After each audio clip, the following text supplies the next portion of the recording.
Kita memang membawa aspirasi masyarakat Sidoarjo, di mana kita melakukan aksi kemanusiaan tadi yang kita suarakan yang pertama itu, atau tuntutan utama kita. Kita meminta agar jajaran terkait mengenai pelayanan kesehatan ini benar-benar diperhatikan ke depan, agar tidak terjadi lagi di bulan bahkan di tahun-tahun berikutnya. Karena kita ingat lagi bahwa di tahun sebelumnya kejadian yang sama pun sudah terjadi lagi. Maka itu sangat miris ketika di Sidoarjo hal yang sama terus terjadi berulang-ulang. Jadi kita juga menuntut reformasi Polri agar tidak ada lagi kekerasan. Jika ada masa aksi yang melakukan anarkis, maka itu harus diproses ke jalur hukum, bukan disiksa, bukan dipukul. Itu yang kita tuntut secara tegas dan kita tolak secara tegas.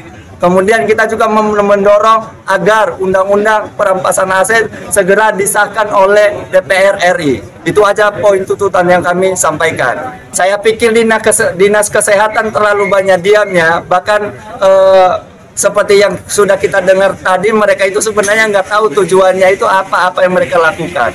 Bahkan mereka menyampaikan ke kami pun nggak jelas juga, ngambang. Jadi kita minta agar kasus ini seperti komitmen mereka tadi, 1 bulan ke depan kita sudah mendapatkan hasil investigasi dari Dinas Kesehatan. Mengenai proses hukum yang sudah berjalan di Polres, biarlah itu berjalan sesuai dengan ketentuan hukum yang ada. Oke, nama lengkap? Saya Antonius Aroja Meduha atau Bung Antonius. Saya Ketua DPC GMNI Sidoarjo. Pertama-tama kami memberikan apresiasi ya atas evaluasi, masukan, aktivitas dari adik-adik mahasiswa GMNI hari ini. Kita apresiasi karena bisa berjalan dengan tertib. Yang kedua, terkait dengan tuntutan yang sifatnya mungkin nasional, isu-isu nasional, ya itu biarlah kita sampaikan ke atas ya, sesuai kewenangannya.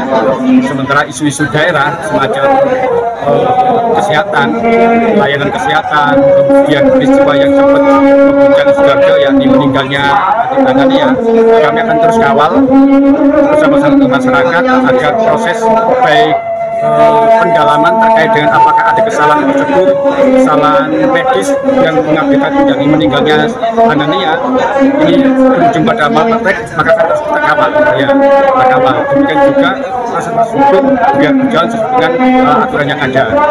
Yang jelas adalah kami pun akan berkomitmen bahwa pelayanan kesehatan Sidoarjo ke depan harus semakin ditingkatkan.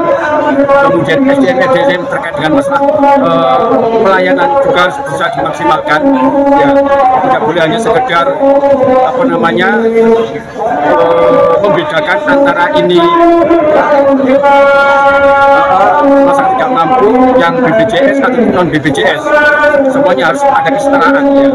Terkait dengan khusus masalah yang siswa yang baru ini, maka sebagai komited kami DPRD untuk terus meminta evaluasi dari pemerintah Sidoarjo termasuk Dinkes, BPJS plus Dinsos untuk terus ya kaji dan mendalami masalah ini sehingga ada titik dan berkeadilan. Ini sudah turun langsung ke rumah korban ya untuk belasungkawa dan juga terus meminta pendalaman. Yang kedua adalah memanggil. Kita sudah hearing dengan seluruh stakeholder, kita panggil keluarga korban, kita panggil juga polikliniknya, kita panggil juga Dinkes, Dinsos, BPJS, hampir semua datang dan kita minta klarifikasi. Dari hasil hearing itu sudah disepakati, kita perintahkan baik Dinsos untuk mengurai ya agar jangan sampai kejadian misalkan tidak aktifnya BPJS menjadi salah satu hambatan ya. Demikian juga beberapa aturan-aturan yang menghambat ini harus kita sederhanakan karena bagaimana kesehatan dan nyawa adalah nomor 1 ya, termasuk Sidoarjo sudah berhasil sehingga tidak ada alasan lagi prosedural ya.